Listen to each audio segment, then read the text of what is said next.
मेरा शौक था, मेरी ड्रीम थी कि मैं यहाँ आऊँ, इस जगह को एक बार विजिट करूँ। बाज़ीचाए इत्फ़ाल है दुनिया मेरे आगे, होता है शब रोज़ तमाशा मेरे आगे।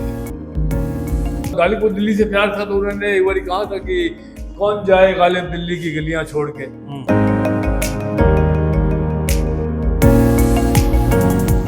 आज हम आए हैं मिर्ज़ा गालिब की हवेली।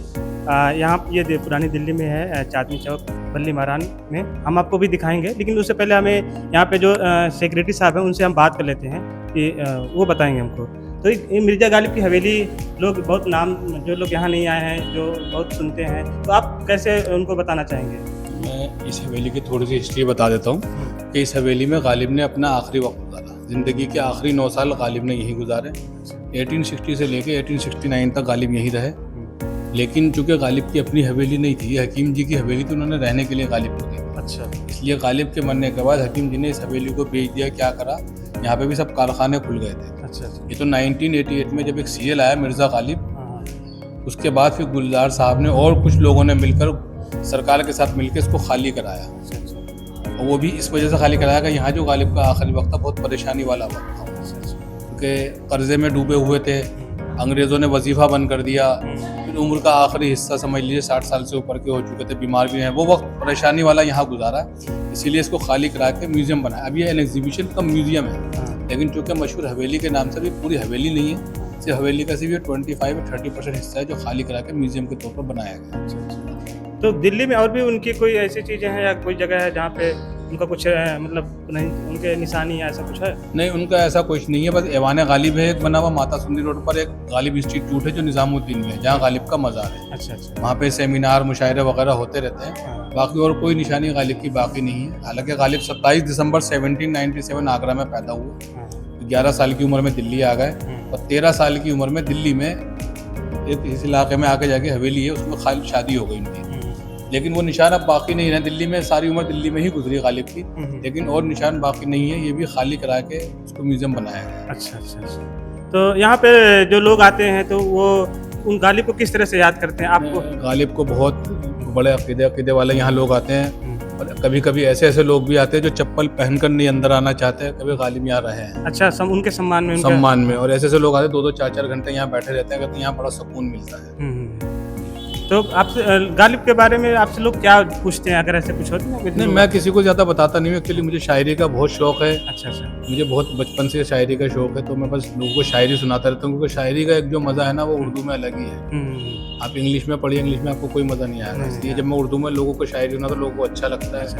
जब दूसरा मेरा भी शौक पूरा हो जाता है, कुछ लोग खुश हो जाते हैं, तो समझ लीजिए मेरी नौकरी में लगता है मुझे सही अच्छी काम कर रहा हूँ।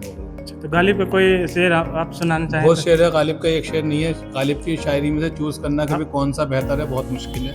बहुत सारे हैं गालिब के, जो बाकी जो मेरे पसंदीदा शेर है उनमें से एक शेर ये है कि बाज़ीचाए इत्फ़ाल है दुनिया मेरे आगे, होता है शब रोज़ तमाशा मेरे आगे। और मत पूछ क्या हाल है मेरा तेरे पीछे, तू देख क्या रंग है तेरा मेरे आगे। ये गालिब की फेवरेट डिशेज़ हैं और ये गालिब की हॉबीज़ थी। काइट फ्लाइंग, चौसर, पच्चीसी, चेस, गंजीफा। और ये खाने के शौक थे। तले हुए कबाब, दाल मुरब्बा, भुना गोश्त, शामी कबाब, बेसन की कड़ी, फुल्कियाँ, चने की दाल, चटनी, अचार, सिरका, हलवा सोन, आम, मिश्री खाने के बाद पिसा हुआ बादाम मिश्री के साथ, और हुक्का। अच्छा। ये सब गालिब के खाने के शौक थे। बाकी एक शेर ये है कि न था कुछ तो खुदा था, कुछ ना होता तो खुदा होता, और डुबोया मुझको होने ने, न होता मैं तो क्या होता। बहुत शेर है। एक जैसे ये शेर है गालिब का, बहुत ऊंचे लेवल का शेर है।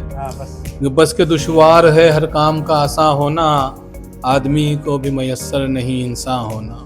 ये शौक थे उन्हें। चौसर, ये चेस है, ये चौसर है, वो सब ये शौक थे उन्हें। बस ये उनके कुछ नहीं, ये जो राइटर्स ने गालिब के ऊपर किताबें लिखी हैं ये वो किताबें हैं। अच्छा। उनके ऊपर। और इधर क्या है, थोड़ा सा बताएंगे? इधर ये किताबें हैं, ये कातिब के हाथ की लिखी हुई है, गालिब के हाथ की लिखी हुई नहीं है। शायरी गालिब की है। अच्छा। लेकिन गालिब के हाथ की नहीं है। ये उन्हीं के टाइम पीरियड? हाँ, उन्हीं के टाइम की है शायद, इसका मुझे पता नहीं कुछ। लेकिन शायरी गालिब की है। गालिब का शेर ना, गालिब बुरा न मान जो वाइज बुरा कहे, ऐसा भी कोई है सब अच्छा कहें जिससे। ये क्या है? ये बर्तन है, ये भी ओरिजिनल नहीं है। अच्छा। कभी इस तरह के यूज होते थे उस जमाने में। अच्छा, उनके टाइम पीरियड का है जो इधर बस इधर इधर कुछ नहीं, इधर कुछ ये बना तो स्टेचू बनाया हुआ है इसके गालिब का। First time I visited this house and मैंने गूगल्स पे ही बहुत देखा था, यूट्यूब पे इनके बारे में देखा था कि ये हवेली बड़ी अच्छी है, बट मैं फर्स्ट टाइम यहाँ विजिट कर रही हूँ और मैं क्या बताऊँ, मैं बहुत देख के खुश हो गई। उनके कपड़े, उनके पुराने कपड़े, बर्तन, तो ये उनकी शायरी, उनकी किताबें जो लिखी है उनके हाथ से, वो सब मुझे देख के बहुत ही वो एक मैं ना उस टाइम पे चली गई, एंशिएंट टाइम पे चली गई, जो मैं पढ़ती थी किताबों में और अब मैं देख रही हूँ सामने से, उसमें बहुत डिफरेंसेस है। तो मुझे इनकी शायरी जो गालिब की है ना, मिर्ज़ा गालिब की, वो कुछ चंद मैं सुनाना चाहती हूँ अशार। दिले नादा तुझे हुआ क्या है, दिले नादा तुझे हुआ क्या है, आखिर इस दर्द की दवा क्या है। ठीक है ठीक है। आप यहाँ पे पहली बार आई हैं? जी मैं पहली बार आई हूँ। आपको कैसा लगा, मतलब पहली बार आकर के? जैसे एक होता है कि हम किसी से सुनते हैं, किताबों में पढ़ते हैं, या हम किसी के वीडियो में देखते हैं, गालिब के बारे में बताते हैं। आप यहाँ पे आई हैं जब, तो आपको कैसा लग रहा है कि मतलब गालिब लाइक मैं ना बचपन से शौकीन हूँ शायरी। सो मैं बचपन से पढ़ते आ रही थी मिर्ज़ा गालिब की कहानियाँ, हिस्ट्री की, वो कहाँ से थे, कहाँ आए, कैसे उनकी स्ट्रगल लाइफ रही, और उनके एक एक जो अशार है जो मेरे दिल को छू जाते हैं। तो उसको सुनने के बाद, पढ़ने के बाद मेरे दिल में ये बहुत ख्वाहिश थी कि मैं एक बार तो उनके घर पे ज़रूर जाऊंगी, विजिट करूंगी, देखूंगी वो उनका रहना और जो उनकी जो किताबें हैं वो कैसी दिखती, और बहुत ही मस्त, बहुत अच्छा था एक्सपीरियंस मेरा। अच्छा अच्छा। तो गालिब को आपने कब पहली बार आपने कब पढ़ा, या आपको कैसे पता चला गालिब के बारे में? मैं जिस स्कूल में पढ़ती थी ना, तो वहाँ शायरी पढ़ाई जाती थी। जैसे शायरी की किताब में उर्दू से सब कुछ मेरी फाइनल हुई थी, मैं 10th तक उर्दू में पढ़ाई की हूँ। उर्दू इंग्लिश सारी थे, लेकिन उर्दू में मुझे इंटरेस्ट ज़्यादा था। जो शायरी की जो स्टार्टिंग होती है ना, अल्लामा इकबाल, मिर्ज़ा गालिब और जितने मीर तक़ी मीर, तो इनकी शायरी बहुत अच्छी लगती थी। मिर्ज़ा गालिब यहाँ दिल्ली के थे, तो यहाँ मुझे मौका मिला कि मैं यहाँ आके देखूँ, समझूँ, और किताबों में मैं जो पढ़ती थी अशार, मुझे ऐसा लगता है कि वो ख्वाबों की दुनिया है। वो एक ख्वाबों की दुनिया थी जो रियल लाइफ में रिलेट कर रही थी। सो जो मिर्ज़ा गालिब की जो शायरी है ना, वो दिल को छूती है। तो मुझे ऐसा लगा कि कभी लाइफ में कभी मौका मिला मैं ज़रूर आऊँगी। वहाँ से किताबों से पढ़ा था मैंने इनके बारे में। और ये के ऊपर एक शेर लिखा हुआ है, इसके बारे में थोड़ा सा आप बताएं। पूछते हैं कि वो गालिब कौन है, पूछते हैं कि वो गालिब कौन है, कोई मत बतलाओ कि हम बतलाएं क्या। मतलब उनके बारे में बताया कि गालिब कौन है, ये तो आप लोग नोन है। गालिब का नाम लिया और दिल में एकदम एक एहसास उभरने लग जाता है। तो गालिब कोई कॉमन मैन है नहीं, वो बहुत बड़े अशार, शायरी की दुनिया के सबसे बड़े फलसफाकार है, तो उनको तो कोई भूल नहीं सकता। आगे थोड़ा सा एक हिस्सा और है यहाँ पे हवेली का, हम वहाँ आपको ले चलते हैं। यहाँ पे भी उनकी कुछ निशानियाँ हैं, उनके कुछ शेर से यहाँ टंगे हुए हैं, तो आप यहाँ देख सकते हैं। पुरानी हवेली है, एक छोटा सा हिस्सा है, तो यहाँ पे कोई शेर है, यहाँ पे कुछ शेर हैं। तो देखिए यहाँ पे है, इश्क मुझको नहीं वहशत ही सही, मेरी वहशत तेरी शोहरत ही सही। तो यहाँ पे ये है। और आप ठीक है, आप थोड़ा सा बताएं ना, ये एक शेर यहाँ पे लिख रहा, काफ़ी मशहूर शेर है, उग रहा है दरो दीवार पे सब्जा गालिब। तो आप थोड़ा बताएं ना किस तरह से आप देखते हैं। एक शायरी है गालिब की जो बहुत दिल को छूती है। उग रहा है दरो दीवार पे सब्जा गालिब, उग रहा है दरो दीवार पे सब्जा गालिब, हम बयाबा में हैं और घर में बाहर आई है। मतलब गालिब अपने बारे में बता रहे हैं कि हर जगह खुशहाली है, सब कुछ है, लेकिन मेरा दिल वीराना पड़ा है, कहीं ना कहीं दिल उसका उदास है। तो वो एक कॉमन मैन की ज़िंदगी से वो रिलेट करती है शायरी, और दिल को लगती है कि हम बयाबा में हैं और घर में बाहर आई है। ये शायरी एक इमेजिनेशन में लेके जाता है कि हम बहुत परेशान हैं, हमारी हालात बहुत ख़राब है, और सब जगह एक है ना हरियाली छाई हुई है, सब कुछ है, लेकिन मेरा दिल वीरान पड़ा है। उनकी एक और शायरी जो मुझे बहुत ज़्यादा पसंद है, दिल को बहुत छूती है। ये ना थी हमारी किस्मत के वसाले यार होता, ये ना थी हमारी किस्मत के वसाले यार होता, अगर और जीते होते यही इंतज़ार होता। तो ये भी शायरी मुझे बहुत पसंद है कि इंसान एक उस फेज में चला जाता है कि हमारी ज़िंदगी कितनी कीमती है। तो मिर्ज़ा गालिब ने उस चीज़ को बहुत अच्छे से पैगाम दिया है हम तक कि शायरी नहीं थी, वो एक ज़िंदगी के बारे में उन्होंने एक दो जो अशार में ना पेश कर दिया। ठीक है। यहाँ पे कुछ और लगा हुआ है, तो शेर उनके टंगे हुए हैं, और इसके बारे में अगर आप कुछ बताना चाहें तो।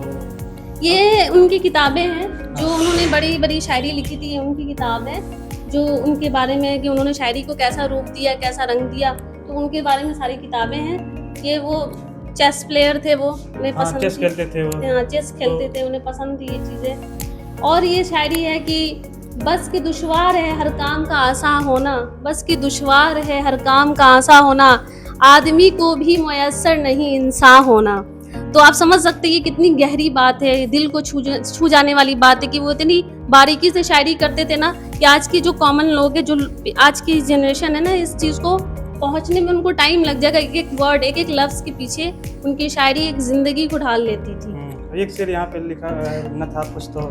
हाँ, ये तो आप सबको पता होगा कि ये काफी शायरी मशहूर शेर है। इतनी ज़्यादा मशहूर है।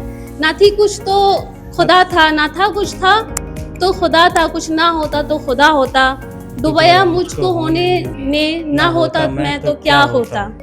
तो इंसान की एग्जिस्टेंस की बात हो रही है। यहाँ पे हम आ जाते हैं अब, यहाँ पे भी Yes. उनके कुछ शेर टंगे हुए हैं। एक शेर तो ये है कि हैं और भी दुनिया में सुखनवर बहुत अच्छे, कहते हैं कि गालिब का है अंदाजे बयां। और ये भी शायरी इनकी अच्छी है, लेकिन इफ्तिखार साहब मैं ये बताना चाहती हूँ आपको कि मुझे सबसे ज़्यादा जो दिल को यहाँ पे छुआ है ना, वो उनकी किताबें, उनकी हैंड राइटिंग है, जो उनकी किताबें उनके हाथ से। लेकिन ये बता रहे हैं कि उनकी राइटिंग नहीं है ये, बाद में किसी जो मतलब उनके कोई अच्छा, उनकी उनको उन्होंने उस हाँ, बुक उनके में उसके एक तरह से चीज़ को उसका उसमें उतारा है, नकल किया हुआ है। नकल किया हुआ है।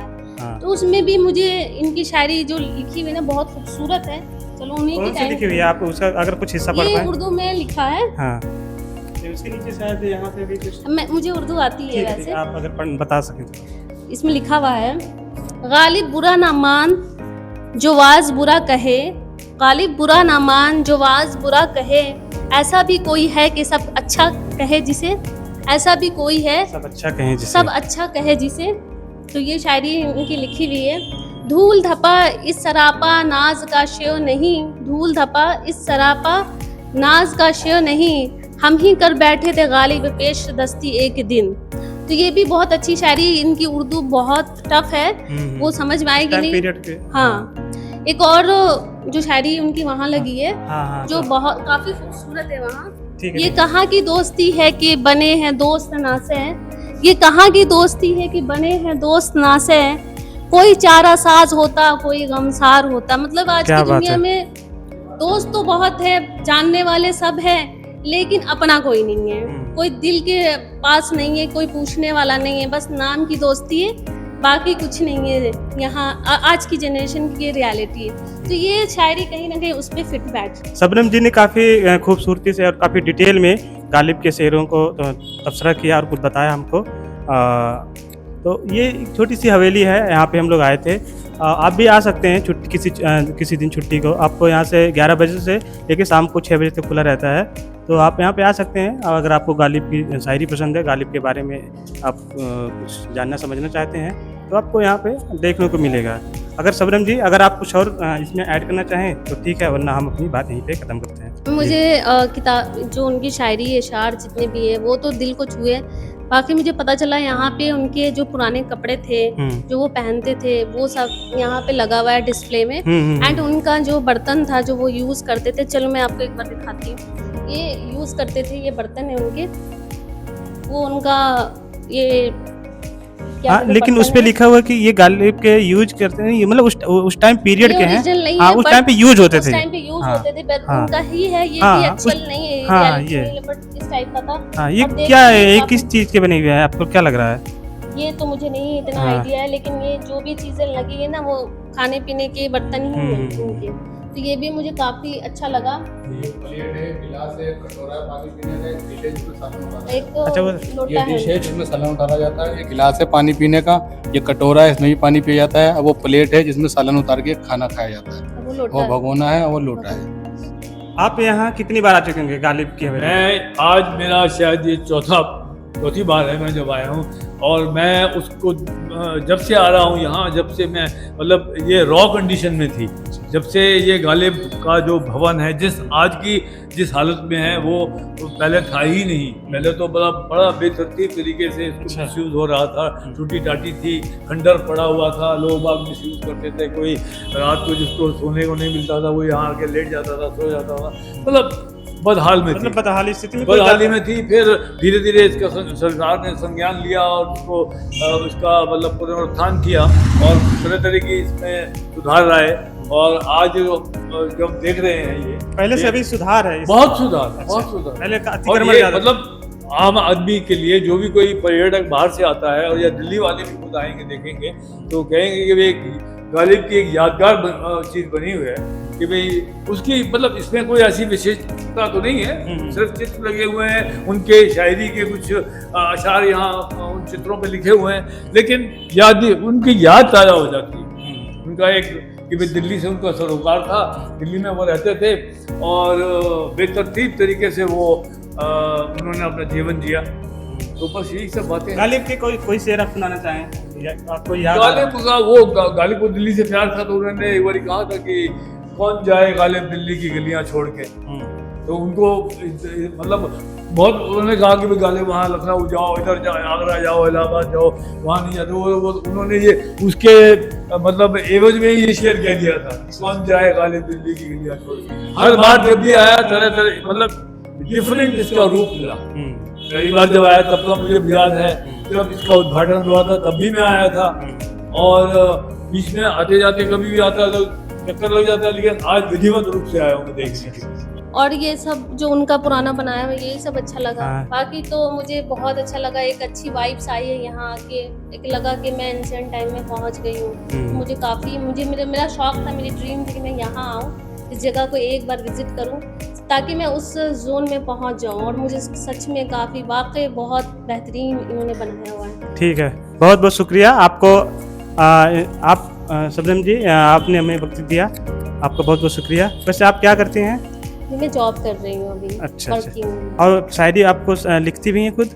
शायरी में लिखती पोएट्री वगैरह से? बट हाँ मुझे पसंद बहुत है शायरी, जैसे मिर्जा गालिब हुए, अल्लामा तो आप इकबाल। लिखती भी हैं या सिर्फ पढ़ना? मैं लिखती नहीं हूँ, बस मुझे पढ़ना ही अच्छा, पसंद है, पढ़ती हूँ मैं, और बस मुझे ये सब अच्छा लगता है, ये मेरे थोड़े ना पैशन है, अच्छे लगते चलिए, अच्छी बात है, अच्छा लगा आपसे बात करके। हाँ, तो गालिब को आप पढ़ते रहिए, देखते रहिए। गालिब को ऐसे एक दिन में कोई, एक घंटे में कोई ऐसे समझ नहीं सकता है। उनको पढ़ने वाले पढ़ते रहते हैं, समझने वाले समझते रहते हैं। कहते हैं कि उनको जितनी बार आप पढ़ोगे उतनी तरीके से आपको गालिब अलग अलग नज़र आते हैं। तो यही है, और हम लोग अब यहाँ से शाम को 6 बजने वाले हैं, अब हम निकलते हैं यहाँ से, निकलने का टाइम है। तो जो उनका शेर है इसी शेर पे हम ख़त्म करते हैं। उग रहा है दरो दीवार पे सब्जा गालिब,